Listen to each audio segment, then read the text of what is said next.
Dopo avervi mostrato quello che è la macchina, direi di iniziare a smontarla completamente partendo da quello che è il motore. Abbiamo diversi e svariati lavori da farci sopra. Ho deciso di togliere completamente il cambio e il motore, cablaggio, tutto completo così come sta, tirarlo fuori, da fare un lavoro ottimale e senza troppi sbattimenti, diciamo, perché avere un motore del genere non ci sono neanche tutte queste ore. Poi andiamo a smontare il ponte posteriore perché dobbiamo andarlo a revisionare completamente con tutte le boccole in poliuretano e sostituire braccetti, ammortizzatori, freni, quindi di lavoro ce ne sarà. Togliamo tutti i liquidi, acqua, olio, la batteria l'ho già cavata, quindi siamo al sicuro. Direi di partire con quello che è lo smontaggio della macchina. Sono partito con lo smontaggio delle plastiche per accedere alle viti del paraurti. Iniziamo smontando i fanali con le viti superiori e poi tutte le viti della calandra. E già la griglia inizia a smontarsi. Sganciamo la freccia per accedere alle viti dietro il fanale. Prima quello di sinistra, filiamolo e poi quello di destra. Sganciamo i connettori. Ok, fanale via. Dietro il radiatore nella parte sinistra, quindi lato guidatore, c'è un tappino che andiamo ad aprire. Dobbiamo aprire anche il tappo per togliere il vuoto. E come lo togliamo? Ecco.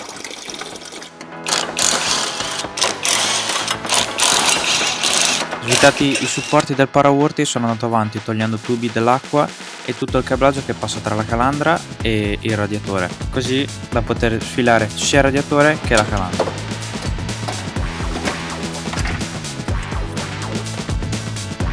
Dimenticandomi di sganciare il tubo del ritorno del radiatore. E che cazzo!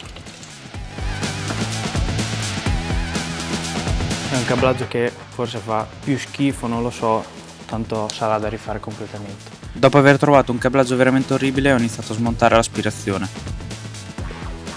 Via la vaschetta dei tergi e tutto quello che c'è attorno al motore. Iniziamo con il cablaggio, smontando la centralina. Idea della puzza che c'era aprendo quel coperchio. Questo è quello che ho trovato all'interno, veramente uno schifo. Iniziamo a staccare tutto il cablaggio che c'è attorno al motore. Mi sono fatto dare una mano per togliere il cofano perché sennò la gruetta non passerebbe. Tolti gli ultimi tubi di riscaldamento, alziamo la macchina.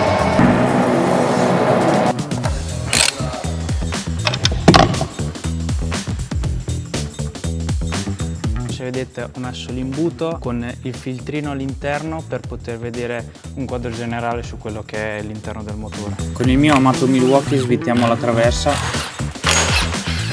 poi la flangia dello scarico. Alcune sono venute, altre mi ha fatto un po' dannare. No! State tranquilli, lo scarico verrà sostituito. Spezza di brutto! Dopo aver avuto qualche battibecco con lo scarico, sganciati i gommotti a sonda lambda, lo scarico era pronto per essere smontato. Allora, adesso o mi faccio male perché sto silenziatore qua pesa un po' troppo. Porca madonna! Ma pesa un botto! Questo è da alleggerire, assolutamente. Scarico con peso effettivo 100 tonnellate. Ora dovremo andare a togliere quelle che sono le partite per accedere a tutto l'albero di trasmissione. Tolto l'albero di trasmissione e andiamo a sostenere dopo quello che è il cambio, stacchiamo i tubi della benzina e praticamente il motore è quasi smontato.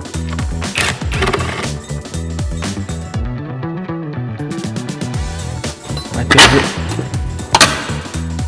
Ok.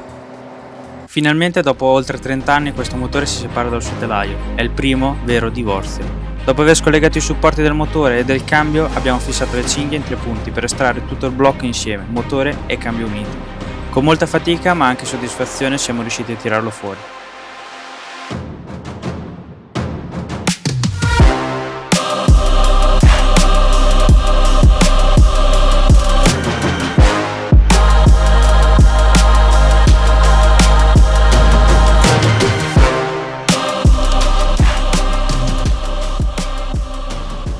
Motore sul bancale, smontiamo il cambio per capire se monta un volano monomassa o bimassa. Con un gesto tecnico smontiamo il cambio e scopriamo che si tratta di un monomassa BMW. Frizione tolta in modo poco ortodosso, quasi ammazzando il mio amatissimo Milwaukee, e con questo andiamo a dormire. Il mio Milwaukee! The next day. Oggi è un altro giorno, sono passati più o meno tre giorni di registrazione di questi video. Ieri abbiamo smontato quello che è il motore, abbiamo smontato il cambio perché volevo vedere come stava la frizione, perché devo comunque proseguire con quelli che sono gli acquisti per portarvi sempre i contenuti presto, quindi mi porto avanti con quelle che sono le spese della macchina. Oggi cosa andiamo a fare? Beh, sono andato a sistemare un po', sono andato a pulire il pavimento con la lavapavimenti, ho sistemato tutto quel carrello perché faceva veramente schifo. Ho selezionato quello che volevo far vedere e magari che qualcuno mi chiederà come seleziono tutte le viti della macchina. Beh, vado a selezionarle in base a dove le ho smontate, le vado a catalogare tutte. Se sono molte viti, diciamo quindi già 5-6, vado a creargli una cassettina fatta apposta. Infatti vado a dividerle per fanali, paratie, marmitta, cambio, calandra anteriore, campana cambio.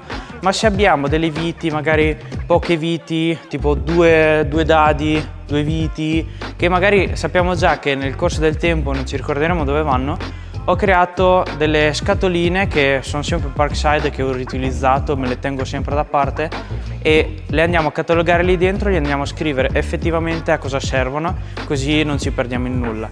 Molte viti andranno sostituite perché non sono originali e a me non piace, voglio che sia tutta una cosa originale, quindi sicuramente andiamo a sostituirle. E oggi che cosa andiamo a fare? Beh, andiamo a smontare tutto l'anteriore della macchina, quindi tiriamo giù gli ammortizzatori, gomme, braccetti, tutta la scatola dello sterzo, la andiamo completamente a tirare giù, e anche quello che riguarda il posteriore, perché il posteriore dovremo andare a lavorarci abbastanza dato che ha tutte le boccole usurate.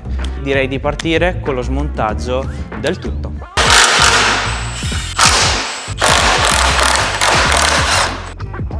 Smontati i supporti dei braccetti, scollegati i cavi ABS e usura, rimossi i tubi dei freni anteriori destra e sinistra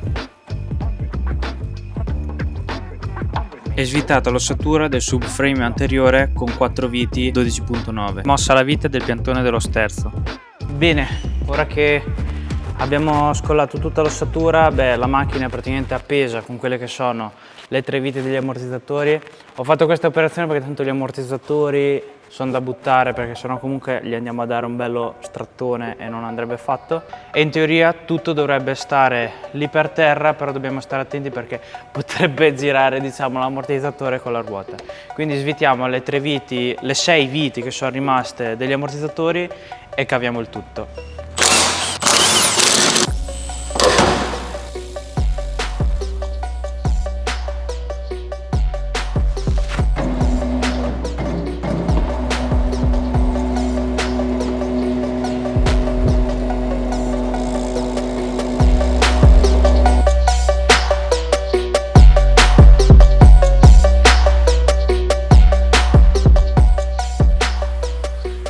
È ora di partire con il posteriore per vedere che cosa si nasconde sotto tutto questo stucco e come è messa la macchina sotto.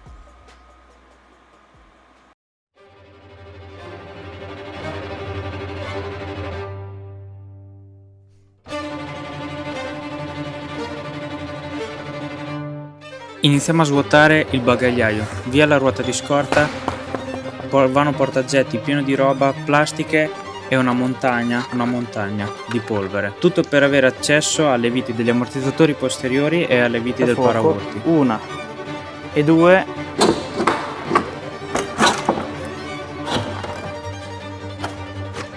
Dopo aver visto certi lavori avrei tanto voluto conoscere chi ha bilanciato questo cerchio. Con un po' di disperazione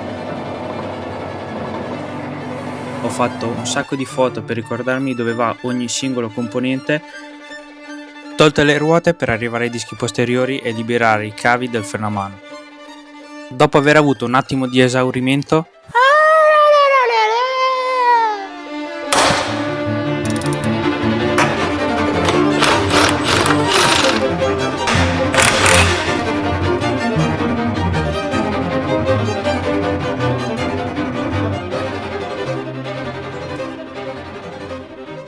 le viti erano ferme da 30 anni, quindi un po' di fatica c'è stata, ma con pazienza sono riuscito a svuotarne la maggior parte, alcune però ancora niente da fare.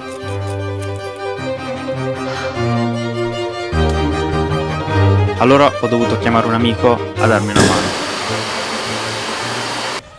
Ho messo sotto il differenziale un crick. Se vi state chiedendo perché non ho messo la macchina su e poi l'ho cavato con un crick da fossa, è perché questo pesa abbastanza e dopo non so come tirarlo giù, perché il crick da fossa comunque è alto 1 metro, 1,20 m e la gruetta adesso è occupata, quindi ho dovuto farlo così è già direttamente per terra, ho rimontato tutte le gomme. Andiamo con l'alzata della macchina e speriamo che non cada e che non si sbilanci troppo. Dopo avergli fatto fare qualche movimento sexy e aver puntato il crick sotto il ponte per metterlo in pari, così, perché il differenziale logicamente ruota, alziamo il posteriore.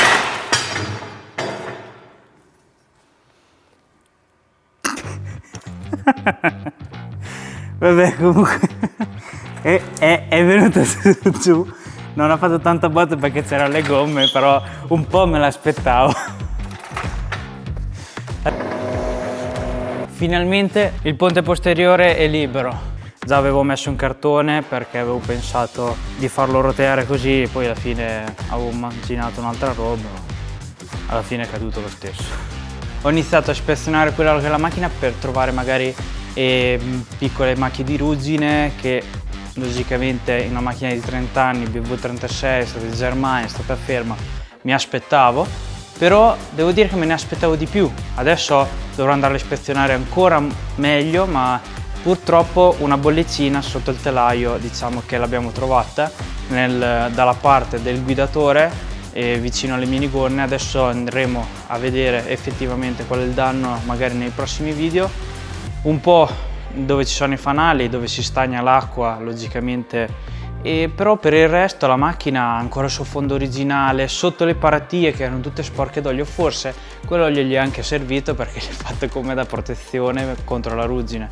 L'unica cosa che mi sono accorto sulla parte di destra, dove c'era quella brutta stoccatura che avevano verniziato bomboletta, il dentro è tipo la lamiera è spaccata, quindi non so se gli è esplosa una gomma a fare qualche burnout, qualcosa, non lo so.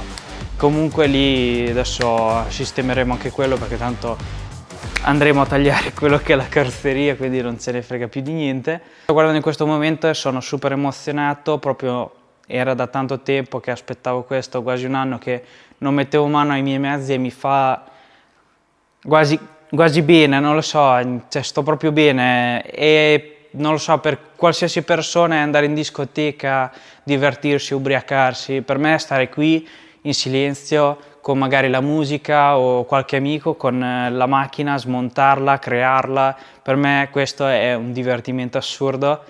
Iscriviti, lascia un like, lasciami un commento, fammi sapere che ci sei, per me vale tanto, ci metto veramente tanto a fare questi video. Noi ci vediamo nel prossimo video del GRT Garage.